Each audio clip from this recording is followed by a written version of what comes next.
Welcome back everybody. अभी तक मैंने अपने पिछले वीडियोस में home tab, insert tab, draw tab, page layout tab, formula tab, data tab, इन सब के जो ये ग्रुप्स हैं, इनके ऊपर मैंने इंडिविजुअल वीडियोस अपलोड अपने चैनल पे कर दिए हैं। मैं विश्वास करता हूँ कि आपने इनको देखा होगा और लाइक किया होगा। इस वीडियो में मैं एक नया टैब, व्यू टैब, इसके बारे में डिस्कस करूंगा और इसी वीडियो में मैं जो चारों ग्रुप्स हैं इनको एक्सप्लेन करूंगा। चारों को मैं इस बारी इसलिए ले रहा हूं क्योंकि इनमें जो शेयरिंग के लिए है वो बहुत छोटा है, तो मैं चाहता था कि एक ही वीडियो में मैं चारों ग्रुप्स को कवर कर लूं। और इसलिए मैं चाहूंगा कि आप इस वीडियो को एंड तक देखें सो दैट आप कोई भी ग्रुप की अंडरस्टैंडिंग को मिस ना करें। So let's start. तो सबसे पहले हम वर्कबुक व्यूज के बारे में बात करेंगे, पर उससे पहले मैं अपना एक फ्लो बता दूं कि इस वीडियो में हम हर ग्रुप के जितने भी मोस्ट कॉमनली यूज्ड टैब्स हैं उनको हम जानेंगे कि वो क्या है। सेकेंडली, वो क्या करते हैं, मतलब उनका ऑपरेशन क्या है। और थर्डली, वो हमको और आपको कैसे हेल्प करते हैं। तो ये तीन चीजों को मैं अपने वीडियो में कवर करूंगा।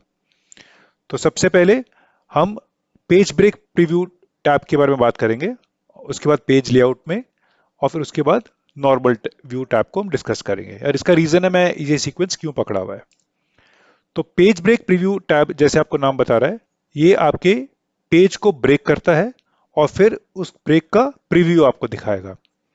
कहने का मतलब ये है कि आपकी जो एक्सेल शीट है, जब ये अगर आप इसको प्रिंट आउट करते हो तो ये मल्टीपल पेजेस में प्रिंट आउट होता है, अगर वो मल्टीपल पेजेस में डेटा जा रहा है तो वो कैसे डिसाइड करता है या आपको कैसे पता चलेगा कि कौन से पेज में क्या चीज प्रिंट हो रही है। तो उस चीज को प्रीव्यू करने के लिए आप यहां से पेज ब्रेक प्रीव्यू का टैब पे क्लिक कर सकते हैं।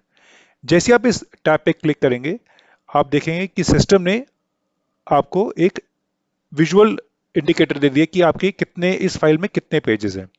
तो इस फाइल में, इस वर्कशीट में आपके दो पेजेस बने हैं, पेज 1 और पेज 2। और पेज 1 में को सेपरेट ये ब्लू लाइन कर रही है पेज 2 से। तो जितने भी पेजेस आप, अगर आप वर्कशीट बड़ी है तो आपकी वर्कशीट मल्टीपल पेजेस में स्प्लिट हो जाएगी और हर पेज एक ब्लू लाइन से इंडिकेट होगा कि ये सेपरेट है अपने प्रीवियस पेज से। तो यहाँ पे आप देखेंगे कि ये जो सॉलिड ब्लू लाइन है ये टोटल आपकी वर्कशीट का आउटलाइन है और डॉटेड लाइन आपके पेजेस को सेपरेट कर रही है। तो इस तरीके से आप अपने पेज का प्रीव्यू देख सकते हैं कि आपका आउटपुट कैसे नजर आएगा। फॉर एग्जाम्पल, अगर मुझे इसका आउटपुट देखना है, मैं कंट्रोल पी प्रेस करूंगा और आप देखेंगे कि यहाँ पे लिखा हुआ है 1 of 2, यानी जो वर्कशीट है ये दो पेजेस में स्प्लिट हुई है। आपको अभी फर्स्ट पेज दिख रहा है और एरो पे जब आप क्लिक करेंगे तो आपको सेकंड पेज दिखेगा, और ये एग्जैक्टली वैसा ही दिख रहा है जो आपको आपकी वर्कशीट में पेज ब्रेक प्रीव्यू बटन दबाने के बाद दिखा था। अब अपने व्यू को नॉर्मल वापस लाने के लिए आप इस नॉर्मल टैब व्यू का यूज करेंगे। आप देखेंगे कि आपका जो पेज ब्रेक प्रीव्यू था वो खत्म हो गया और वो जो व्यू है एक नॉर्मल व्यू में आ गया है। इसी का एक्सटेंडेड व्यू हम कहते हैं पेज लेआउट, यानी कि जब फाइनल आपका प्रिंट आउट होगा वो किस तरीके से दिखेगा। तो मैं इस पे क्लिक करूंगा, इस टैब पे। आप देखेंगे कि मेरे पास, क्योंकि पहले दो पेजेस थे, तो ये दो पेजेस में स्प्लिट हो गया इन्फॉर्मेशन। ये पेज 1 है और ये पेज 2 है। ये पेज का लेआउट है। यहाँ पे आप हेडर इंसर्ट कर सकते हैं जो आपके हर पेज के ऊपर दिखाई देगा। और अगर आप नीचे जाएंगे तो यहाँ पे आप फुटर ऐड कर सकते हैं जो आपकी हर पेज के अंदर दिखाई देगा। तो इस तरीके से आप पेज लेआउट को प्रिंट आउट से पहले देख सकते हैं। वापस नॉर्मल टैब दबाने से आप नॉर्मल व्यू पे वापस आ जाएंगे इस तरीके से। इसके बाद हम जाते हैं शो ग्रुप में। शो ग्रुप में आपके पास ये चार टैब्स हैं, navigation, grid lines, formula bar और हेडलाइंस। और इन पे तीन पे चेक बॉक्स लगे हुए हैं और ये आपका टैब है। तो पहले मैं इन तीनों को आपसे शेयर कर लेता हूँ। ग्रिड लाइंस का चेक होने का मतलब है कि आपको आपकी वर्कशीट पे ग्रिड लाइंस नजर आ रही हैं। ये जो ग्रे लाइंस आपकी बनी हुई है इनको ग्रिड लाइंस कहते हैं। अगर इनको मुझे हाइड करना है तो मैं चेक बॉक्स को हटा दूंगा अपने माउस का लेफ्ट बटन क्लिक करके। अगर वापस दिखानी है तो मैं वापस चेक बॉक्स में क्लिक करूंगा। फॉर्मूला बार मतलब ये वाला जो पैनल है, आप देखेंगे ये फॉर्मूला बार है। इसको हटाने के लिए व्यू से मैं इस पर क्लिक करूंगा तो ये फॉर्मूला बार हट जाएगा। इसी तरीके से हेडिंग्स को हटाने के लिए, हेडिंग्स मतलब जो आपके कॉलम की हेडिंग्स हैं ABCDEFGH, इनको कॉलम हेडिंग्स हो गए। और रो हेडिंग्स मतलब ये जो रो नंबर्स हैं, इनको आप रो हेडिंग्स कहते हैं। अगर मुझे इनको हटाना अपने व्यू में से तो मैं इस पे क्लिक करूंगा। आप देखेंगे कि मेरे जो हेडिंग्स हैं वो हट गए यहाँ से। उसके बाद आता है इसमें सबसे इंपॉर्टेंट नेविगेशन पेन। और नेविगेशन पेन क्या करता है कि आपकी फाइल के अंदर जितनी भी इंफॉर्मेशन है जो ग्रुप्ड वे में दिखाई गई है, अगर आपके पास फॉर एग्जांपल आपकी वर्कशीट में मल्टीपल शीट्स हैं तो हर शीट एक ग्रुप, मेन ग्रुप माना जाएगा। और उसके अंदर जहां जहां इंफॉर्मेशन जो है, जो भी आपकी डेटा है, अगर वो ग्रुप फॉर्म में पड़ा मतलब इकट्ठा दिखा रहा है तो उसको एक ग्रुप मानेगा। कहने के लिए जैसे ये कंटिन्यूस वे में हमने रिप्रेजेंट किया हुआ है तो ये ग्रुप बनेगा। ये जैसे एक ग्रुप बन गया तो सेकंड ग्रुप, ये थर्ड ग्रुप बन गया, ये फोर्थ ग्रुप बन गया, और ये chart itself is a group तो ये फिफ्थ ग्रुप बन गया। अब ऐसी आपकी इंफॉर्मेशन वर्कशीट में अलग जगह भी हो सकती है। जैसे जैसे आप स्क्रॉल करेंगे राइट पे जाने के लिए या नीचे जाने के लिए इन स्क्रॉल बार्स को यूज करेंगे, वैसे वैसे आप अपनी वर्कशीट को एक्सटेंड कर सकते हैं देखने के लिए, लेकिन ये बहुत पेनफुल हो सकता है। तो उसको इजी बनाने के लिए आप इस नेविगेशन टैब पे क्लिक करें तो आप राइट में एक विंडो देखेंगे, यहाँ पे लिखा हुआ है शीट 1 और शीट 2, यानी कि जितनी भी आपकी एक्टिव वर्कशीट्स में डेटा है वो सबसे पहले आपको डिस्प्ले हो जाएगा। और हर वर्कशीट में जहां जहां भी ग्रुपिंग ऑफ इंफॉर्मेशन है उनका इसने आपको एक लोकेशन दे दी है कि इन पोजीशंस के ऊपर आपकी ग्रुपिंग है। तो मैं जिस पोजीशन पे भी क्लिक करूंगा वहां का ग्रुप जो है वो हाईलाइट हो जाएगा। लेट्स से मैं इस वाले को सिलेक्ट करता हूं, आप देखेंगे सिस्टम ने इसको हाईलाइट कर दिया। और लेट्स से मैं ये शीट 1 O4 टू P10 लिखा हुआ है, इस पर क्लिक करूंगा तो ऑटोमेटिकली मेरी वर्कशीट मूव करेगी और जहां पे भी वो ग्रुप डेटा होगा उसको वो डिस्प्ले कर देगा। तो ये लोकेट करने के लिए बहुत हेल्पफुल होता है। अगर मैं चार्ट पे क्लिक करूंगा तो वो चार्ट को हाईलाइट कर देगा। इसी तरीके से अगर मैं शीट 2 पे जाता हूं और इस वाले लोकेशन को सिलेक्ट करता हूं तो सिस्टम ऑटोमेटिकली शीट 2 पे जाके उस लोकेशन को हाईलाइट कर देगा। So this is a very easy way कि आप अपने इंफॉर्मेशन को एक फाइल के अंदर नेविगेट करके इजीली लोकेट कैसे कर सकते हैं। तो उम्मीद करता हूं कि अभी तक आपको ये इंटरेस्टिंग लग रहा होगा। Next group, zoom group. Zoom जैसे नाम खुद बता रहा है कि कोई चीज को बड़ा करना या फिर छोटा करना, ये दोनों चीजों में मूव करता है। तो आप अपनी एक्सेल वर्कशीट को जूम कर सकते हैं। जूम में आप, जैसे मैंने आपको बोला जूम इन और जूम आउट, तो जूम ग्रुप में ये 3 टैब्स हैं हमारे पास, जूम, 100% या जूम टू सिलेक्शन। जूम का ऑब्जेक्टिव ये है कि आपकी पूरी वर्कशीट को ये जूम इन या जूम आउट करेगा। 100% में मतलब जो भी, अगर आपका व्यू छोटा है और उसको वापस नॉर्मल व्यू में देखना है तो अब ये टैब यूज होगा। और जूम टू सिलेक्शन का मतलब है कि अगर आपने कोई चीज स्पेसिफिकली कंटेंट को हाईलाइट करना है या जूम करना है तो आप इस टैब से कर सकते हैं। तो मैं आपको वो करके दिखाता हूं। लेट्स से फर्स्ट मैं जूम पे क्लिक करूंगा।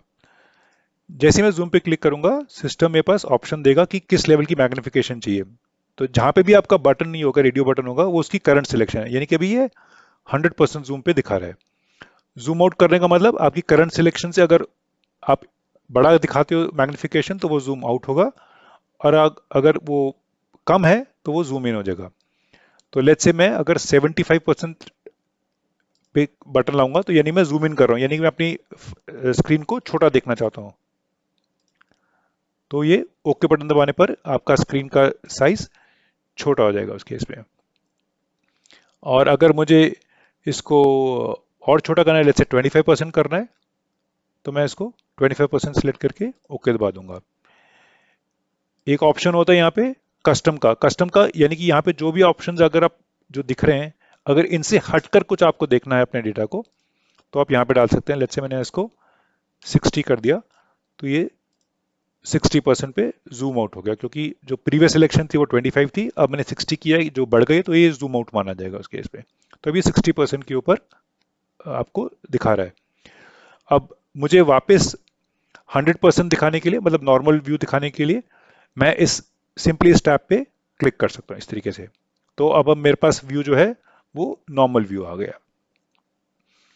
Zoom to selection, let's say मैं किसी स्पेसिफिक सेल की इंफॉर्मेशन को जूम करना चाहता हूं, तो मैं उस सेल या सेल्स को सिलेक्ट करूंगा। लेट्स से मैंने इन डेटा को सिलेक्ट किया और जूम टू सिलेक्शन टैब पे क्लिक किया। आप देखेंगे कि मेरा सिलेक्शन जो था वो जूम आउट हो गया उस केस में। जूम मतलब विंडोज पे आने से पहले मैं आपको यहाँ पे एक नीचे दिखाऊंगा, एक बार देख रहे हैं आप यहाँ पे, ये भी एक जूम बार है। आप इस बार से यहाँ पे एक माइनस है और यहाँ पे प्लस है, यानी कि आप इसको अपना माउस लेफ्ट माउस मतलब बटन माउस का लेफ्ट बटन प्रेस रखते हुए अगर आप लेफ्ट लेके जाएंगे तो वो उसकी जूमिंग कम होती रहेगी। आप देख रहे हैं आप 82% दिखा रहा है ये। अगर मैं राइट की तरफ लेके जाऊंगा तो ये जूम बढ़ता रहेगा उस केस पे। या फिर मैं प्लस प्लस से भी और इधर माइनस पे क्लिक करके अपने जूम को कंट्रोल कर सकता हूं मैं। सो आपके पास दो ऑप्शन है, या तो यहाँ से जूम का ऑपरेशन कर लीजिए या आप जूम का ऑपरेशन यहाँ से कर सकते हैं। विंडोज ग्रुप, इस ग्रुप में हमारे पास जो टैब्स हैं वो है new window, arrange all, freeze panes, split और हाइड। बट जैसे मैंने आपको बोला कि मैं सिर्फ उन्हीं टैब्स और उन्हीं ग्रुप्स को कवर करूंगा जो हम अपने प्रैक्टिकल वे में यूज करते हैं। तो फॉर दैट मैं सिर्फ इसमें न्यू विंडो, अरेंज ऑल और फ्रीज पेन्स पे ही फोकस करूंगा। सबसे पहले हम बात करते हैं न्यू विंडो की। आप देखेंगे न्यू विंडो को क्या एक्सप्लेन कर रहा है कि it opens a second window for your document so you can work in different places at the same time. यानी कि जो आपकी एक्टिव वर्कशीट होगी उसका एक डुप्लीकेट कॉपी क्रिएट कर देगा, वर्कबुक का डुप्लीकेट कॉपी क्रिएट कर देगा, सो दैट आप दोनों वर्कबुक में जो सेम डेटा है लेकिन आप उसको पैरेलली देख के काम कर सकते हो। फॉर एग्जाम्पल मैं ये वर्कशीट लेता हूँ और इसको न्यू विंडो पे क्लिक करूंगा तो मेरे पास ये स्प्लिट हो गई है। इसको देखने के लिए मैं अरेंज ऑल वाला टैब पे क्लिक करूंगा और यहाँ पे मेरे पास चार ऑप्शंस है, या तो मैं टाइल वे, हॉरिजॉन्टल वे, वर्टिकल वे या कैस्केड वे में देखना चाहूंगा। लेट्स से मैं अपनी जो न्यू विंडो है और जो ओरिजिनल विंडो है उनको टाइल फॉर्म में देखना चाहता हूँ। तो आप देखेंगे साइड बाय साइड मुझे टाइल फॉर्म में विंडोज आ गई है। अगर मैं इनको हॉरिजॉन्टल में देखना चाहता हूँ तो ये ऊपर नीचे आ जाएंगे। अगर मैं इनको वर्टिकल फॉर्म में देखना चाहता हूँ तो वर्टिकल फॉर्म में दिख जाएंगे आपको। और अगर मैं इसको कैस्केड फॉर्म मतलब एक के पीछे दूसरी आ जाएगी, यानी कि एक वर्कशीट आ गई है और ये जो दूसरा स्क्रॉल बार है ये दूसरी वर्कशीट, इस पर क्लिक करूंगा तो पीछे वाली वर्कशीट आ जाएगी आपकी, ये आ गई आपकी। तो इस तरीके से आप अपनी वर्कशीट्स में अरेंज करके काम कर सकते हैं। मैं इस पे वापस आऊंगा, पर उससे पहले मैं ये फ्रीज पेन्स है, ये बहुत इंपॉर्टेंट टैब होता है जो हम डे टू डे यूज करते हैं अपनी एक्सेल वर्किंग के अंदर। और फ्रीज पेन्स में क्या ऑप्शन है हमारे पास ऑप्शन है freeze panes, freeze top row and freeze first column. तो सबसे पहले हम बात करेंगे फ्रीज टॉप रो की। फ्रीज टॉप रो मतलब जो फर्स्ट रो होगा उसको वो फ्रीज कर देगा, यानी कि जब भी आप उसको फ्रीज करेंगे और अपने वर्टिकल स्क्रॉल बार यानी ये जो राइट में स्क्रॉल बार है और अपनी वर्कशीट को नीचे लेके जाएंगे तो जो फर्स्ट रो की इंफॉर्मेशन है वो फ्रीज रहती है, वो ऊपर नहीं मूव करती है। जैसे अभी ये ऊपर मूव कर रहा है, जैन फेब वाला जो फर्स्ट रो है ये ऊपर मूव कर रहा है। जब मैं इसको फ्री स्टॉप कर दूंगा तो आप देखेंगे ये मूव नहीं कर रहा, वो फ्रीज हो गया, मतलब जम गया वहां पे, वो मूव नहीं करेगा आपका। करेक्ट। तो ये हो गया आपका फ्रीज टॉप रो। अनफ्रीज करने के लिए पेन को आप इस टैब पे क्लिक करें। नेक्स्ट है फ्रीज फर्स्ट कॉलम, यानी कि जो आपका ए कॉलम होगा वो फ्रीज हो जाएगा। तो उसके लिए जब आप हॉरिजॉन्टली अपनी वर्कशीट में मूव करेंगे राइट की तरफ तो वो हाइड नहीं होगा, वो हमेशा आपको दिखता रहेगा। तो लेट्स से मैं इसको फ्रीज फर्स्ट कॉलम करूंगा, तो अब ए कॉलम फ्रीज हो गया। तो जब मैं अपने अब स्क्रॉल बॉल को राइट पे लेके जाऊंगा तो जो ए कॉलम है ये हमेशा विजिबल रहेगा। ये देखिए, ए कॉलम हमेशा विजिबल रहेगा। तो ये हेल्पफुल होता है अगर आप वो आपकी वर्कशीट बड़ी है और आप किसी एक ए रो में जो इन्फॉर्मेशन है उसको आप परमानेंटली देखना चाहते हैं, तब आपका ये ऑप्शन बढ़िया रहता है। अभी मैं इसको अनफ्रीज कर देता हूँ। और सबसे बढ़िया ऑप्शन है ये फ्रीज पेन्स। और फ्रीज पेन्स आपका रो और कॉलम के कॉम्बिनेशन को फ्रीज करता है, और वो बताता हूँ कैसे। फॉर एग्जाम्पल मैंने ये सेल सिलेक्ट किया C2, और अगर मैं इस पे फ्रीज पेन्स का टैब पे क्लिक करूंगा तो ये क्या करेगा कि 300 के जो ऊपर वाला ये जो रो है, मतलब C1 वाला जो से आगे ये वाला रो है, ये सब फ्रीज हो गया। यानी कि जब मैं वर्कशीट को वर्टिकली नीचे मूव करूंगा तो वो फर्स्ट रो मूव नहीं करेगा, जो 300 के ऊपर वाला रो है वो मूव नहीं करेगा। ये तो मैंने एक रो फ्रीज किया था। मैं एक से ज्यादा रो भी फ्रीज कर सकता हूं, और उसको मैं मल्टीपल कॉलम को फ्रीज की हेल्प से आपको समझाता हूं मैं। लेट्स से मैं ये इन दो कॉलम्स को फ्रीज करना चाहता हूं मैं। तो क्योंकि मैंने 300 पे क्लिक करके फ्रीज पेन्स किया था, तो ये दो कॉलम्स ऑटोमेटिकली फ्रीज हो गए। अब इसका मतलब क्या हुआ कि अगर मैं अपने वर्कशीट में राइट मूव करता हूँ, हॉरिजॉन्टली मूव करता हूँ, तो कॉलम ए, यानी कि ये जो कॉलम्स हैं इन ये फ्रीज रहेंगे, ये मूव नहीं करेंगे। मैं इसको हाईलाइट कर देता हूँ, ये मूव नहीं करेंगे।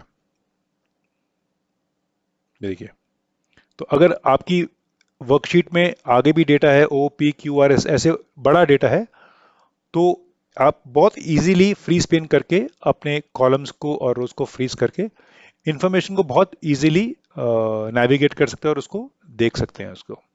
तो यहाँ पे आपका जो फ्रीज पेन्स वाला ऑप्शन है बहुत हेल्पफुल होता है। चलिए, अब मैं वापस आपको बताता हूँ कि न्यू विंडोज की यूटिलिटी कहाँ पे आती है। मैं इसको अरेंज ऑल करता हूँ और टाइल फॉर्म में लाता हूँ। ओके, ये देखेंगे सेम बिल्कुल डुप्लीकेट है। मेरी राइट हैंड साइड वाली वर्कशीट में मैंने दिखा रखा है जैन फेब मार्च अप्रैल मई जून जुलाई तक की इंफॉर्मेशन, और यहाँ पे मैं दिखाता हूँ लेट्स से जुलाई अगस्त सितंबर अक्टूबर नवंबर दिसंबर। तो लेट्स से मैं कुछ कंपैरिजन कर रहा हूँ इस पीरियड का, और मुझे लगता है कि मुझे अगस्त में जो डेटा है 640, मैं इसको भी हाईलाइट कर देता हूँ। इसको ये जो 640 है, इसको मैंने वैल्यू चेंज करनी है। लेट्स से मैंने इसको कर दिया 350, इसको मैंने कर दिया 350।